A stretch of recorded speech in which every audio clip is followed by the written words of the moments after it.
श्रीराम समर्थ. वक्रतुंड महाकाय सूर्यकोटि समप्रभ निर्विघ्नं कुरु मे देव सर्वकार्येषु सर्वदा.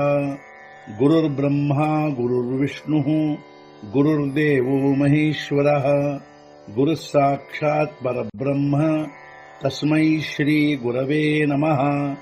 विदेहापरी चालवूनी प्रपंच मुमुक्षो जनालागी अध्यात्म चर्चा करोनी बहुलोकजे मेळवीती. नमस्कार त्या ब्रह्म चैतन्य मूर्ती. अलंकापुरी पुण्यभूमी पवित्र तिथे नांदतो ज्ञान राजा सुपात्र. तया आठवीता महापुण्य राशी. नमस्कार माझा सद्गुरु श्री ज्ञानेश्वराशी. सद्गुरुनाथ महाराज की जय. जय जय रघुवीर समर्थ. श्रीराम समर्थ. जय जय रामकृष्ण हरी. ಶ್ರೀ ಜ್ಞಾನೇಶ್ವರಿ ಅಧ್ಯಾಯ 18 ಮೋಕ್ಷ ಸನ್ಯಾಸ ಯೋಗ. ಸಂಪುಟ 48. तेगा सामान्य ज्ञान या बोला नाही आन. ಜ್ಞೇಯಾಚೇಹಿ ಚಿಹ್ನ ಐಕಾತ. ಇದಾಗಿರುವುದು ಸಾಮಾನ್ಯ ಜ್ಞಾನ, ಇದಕ್ಕಿಲ್ಲ ಬೇರೆ ವಚನ. ಈಗ ಹೇಳುವೆ ಜ್ಞೇಯದ ಚಿಹ್ನ, ಕೇಳು ನೀನು.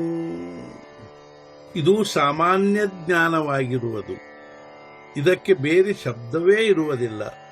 ಈಗ ನಾನು ನಿನಗೆ ಜ್ಞೇಯದ ಚಿಹ್ನ ಹೇಳುವೆ, ನೀನು ಅದನ್ನು ಕೇಳು. तरी शब्द स्पर्शू रूप गंध रसू हा पंचविध आभासू ज्ञेयाचा जो. ಅವುಗಳೆಂದರೆ ಶಬ್ದ ಸ್ಪರ್ಶ ರೂಪ ಗಂಧ ರಸ ಈ ಪಂಚವಿಧ ಆಭಾಸ ಜ್ಞೇಯದ್ದಾಗಿರುವವು. ಅವುಗಳೆಂದರೆ ಶಬ್ದ ಸ್ಪರ್ಶ ರೂಪ ರಸ ಗಂಧ. ಇವು ಈ ಪಂಚವಿಧ ಆಭಾಸಗಳು ಜ್ಞೇಯದ್ದಾಗಿರುವವು. ಜೈಸೆ ಏಕೇಚಿ ಚೂತ ಫಳೆ ಇಂದ್ರಿಯ ವೇಗಳ ವೇಗಳೆ. ರಸೆ ವರ್ಣೆ ಪರಿಮಳೆ ಭೇಟಿಜೆ ಸ್ಪರ್ಶೆ.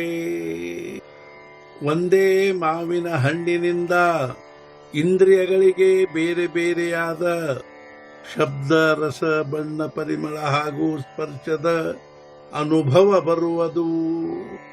ಒಂದೇ ಮಾವಿನ ಹಣ್ಣಿನಿಂದ ಇಂದ್ರಿಯಗಳಿಗೆ ಬೇರೆ ಬೇರೆಯಾದ, ಅಂದರೆ ಹಣ್ಣು ಅನ್ನುವುದರಿಂದ ಶಬ್ದ, ಅದೇ ರೀತಿ ಹಣ್ಣಿನ ರಸ ಬಣ್ಣ ಪರಿಮಳ ಹಾಗೂ ಹಣ್ಣಿನ ಸ್ಪರ್ಶದ ಅನುಭವ ಬರುವುದು.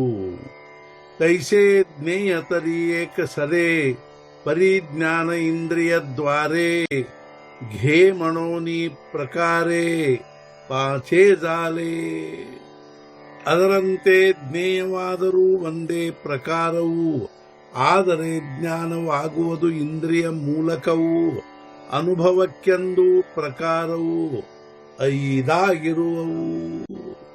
ಅದರಂತೆ ಜ್ಞೇಯವಾದರೂ ಒಂದೇ ಪ್ರಕಾರದ್ದಾಗಿರುವುದು, ಅಂದರೆ ಜ್ಞಾನವು ಇಂದ್ರಿಯಗಳ ಮೂಲಕವೇ ಆಗುವುದು. ಅದು ಅನುಭವಕ್ಕೆಂದು 5 ಪ್ರಕಾರವಾಗಿರುವವು. ಅಣಿ ಸಮುದ್ರಿ ಓಘಾಚೆ ಜಾನೆ. ಸರೆ ಲಾಣಿ ಪಾಸಿ ಧಾವಣೆ. ಕಾಫಳಿ ಸರೆ ವಾಢಣೆ ಸಸ್ಯಾಚೆ ಜೇವಿ. ಸಮುದ್ರದಲ್ಲಿ ಸೇರಿದೊಡನೆ ಪ್ರವಾಹ ನಿಲ್ಲುವುದು, ಸ್ಥಾನ ತಲುಪಿದೊಡನೆ ಪ್ರವಾಸ ಮುಗಿಯುವುದು. ಧಾನ್ಯವಾದೊಡನೆ ಬೆಳವಣಿಗೆ ಮುಗಿಯುವುದು. ಸಸ್ಯಗಳ ಒಂದು ಪ್ರವಾಹವು ಹರಿಯುತ್ತಾ ಹೋಗಿ ಅದು ಸಮುದ್ರವನ್ನು ಸೇರಲು ಆ ಪ್ರವಾಹ ನಿಲ್ಲುವುದು. ಅದೇ ರೀತಿ ಪ್ರವಾಸಿಗನು ತನ್ನ ಸ್ಥಾನ ತಲುಪಿದೊಡನೆ ಅವನ ಪ್ರವಾಸ ಮುಗಿಯುವುದು. ಸಸ್ಯಗಳಲ್ಲಿ ಧಾನ್ಯ ನಿರ್ಮಾಣವಾದೊಡನೆ ಆ ಸಸ್ಯಗಳ ಬೆಳವಣಿಗೆ ಮುಗಿಯುವುದು. तैसे इंद्रियांचा वाहवटी धावतया ज्ञाना जेथठी. होयतेगा किरीटी विषयज्ञेय. ಅದರಂತೆ ಇಂದ್ರಿಯಗಳ ಮಾರ್ಗದಲ್ಲಿ ಧಾವಿಸುತ್ತಿರುವ ಜ್ಞಾನದ ಕೊನೆಯಾಗುವಲ್ಲಿ ಅರ್ಜುನ ಅದೇ ಆಗಿರುವುದಿಲ್ಲಿ ವಿಷಯಜ್ಞೇಯ.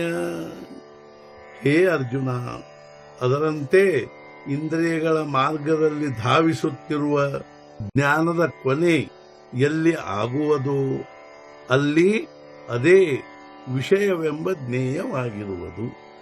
ಏವಂ ಜ್ಞಾತಯ ಜ್ಞಾನಾಜ್ಞೇಯ ತಿಹಿ ರೂಪಕೇಲೆ ಧನಂಜಯ ಹೇ ತ್ರಿವಿಧ ಸರ್ವಕ್ರಿಯಾ ಪ್ರವೃತ್ತಿದಾನ. ಹೀಗೆ ಜ್ಞಾತಾಜ್ಞೇಯ ಹಾಗೂ ಜ್ಞಾನ ಅರ್ಜುನ ಮಾಡಿದೆ ಈ ಮೂರುಗಳ ನಿರೂಪಣ, ಈ ಮೂರೂ ಕ್ರಿಯೆಗಳ ಅನುಷ್ಠಾನ ಪ್ರವೃತ್ತಿಯಾಗಿರುವುದು. ಹೇ ಅರ್ಜುನ, ಈ ರೀತಿಯಾಗಿ ಜ್ಞಾತಾಜ್ಞೇಯ ಹಾಗೂ ಜ್ಞಾನ ಈ ಮೂರುಗಳ ನಿರೂಪಣೆ ಮಾಡಿದೆ, ಈ ಮೂರೂ ಕ್ರಿಯೆಗಳ ಅನುಷ್ಠಾನ ಪ್ರವೃತ್ತಿಯಾಗಿರುವುದು. ಜೇ ಶಬ್ದಾದಿ ವಿಷಯ ಹೇ ಪಂಚವಿಧ ಜೇ ಜ್ಞೇಯ ಹೇ ಚಿ ಪ್ರಿಯಕ ಅಪ್ರಿಯ ಏಕೇ ಪರೀಚೆ. ಈ ಯಾವ ಶಬ್ದಾದಿ ವಿಷಯ ಇವೇ ಪಂಚವಿಧ ಜ್ಞೇಯ, ಇವೇ ಪ್ರಿಯ ಅಥವಾ ಅಪ್ರಿಯ ಅನಿಸುವ ಒಂದೊಂದು ಪ್ರಕಾರದಿಂದ. ಈ ಯಾವ ಶಬ್ದಾದಿ ವಿಷಯಗಳಿವೆಯೋ ಇವೇ ಪಂಚವಿಧ ಜ್ಞೇಯಗಳಾಗಿರುವವು, ಹಾಗೂ ಇವೇ ಒಂದೊಂದು ಪ್ರಕಾರದಿಂದ ಪ್ರಿಯ ಹಾಗೂ ಅಪ್ರಿಯ ಅನಿಸುವವು. ಜ್ಞಾನಮೋಟಕೆ ಜ್ಞಾತಯ ದಾವೀನಾಜವ ಧನಂಜಯ ತವ ಸ್ವೀಕಾರಾಕಿ ತ್ಯಜಾವಯ ಪ್ರವೃತ್ತೇಚಿತೋ. ಜ್ಞಾನವು ಜ್ಞಾತಾನಿಗೆ ಕಿಂಚಿತ್ತಾಗಿ ಅರ್ಜುನ ವಿಷಯ ತೋರಿಸುತ್ತಿರಲಾಗಿ ಜ್ಞಾತ ಅದನ್ನು ಸ್ವೀಕಾರ ಅಥವಾ ಬಿಡುವುದಕ್ಕಾಗಿ ಪ್ರವೃತ್ತನಾಗುವನು. ಹೇ ಅರ್ಜುನ, ಜ್ಞಾನವು ಜ್ಞಾತಾನಿಗೆ ಕಿಂಚಿತ್ತಾಗಿ ವಿಷಯ ತೋರಿಸುತ್ತಿರುವಾಗ ಜ್ಞಾತ ಅದನ್ನು ಸ್ವೀಕಾರ ಅಥವಾ ಬಿಡುವುದಕ್ಕಾಗಿ ಪ್ರವೃತ್ತನಾಗುವನು.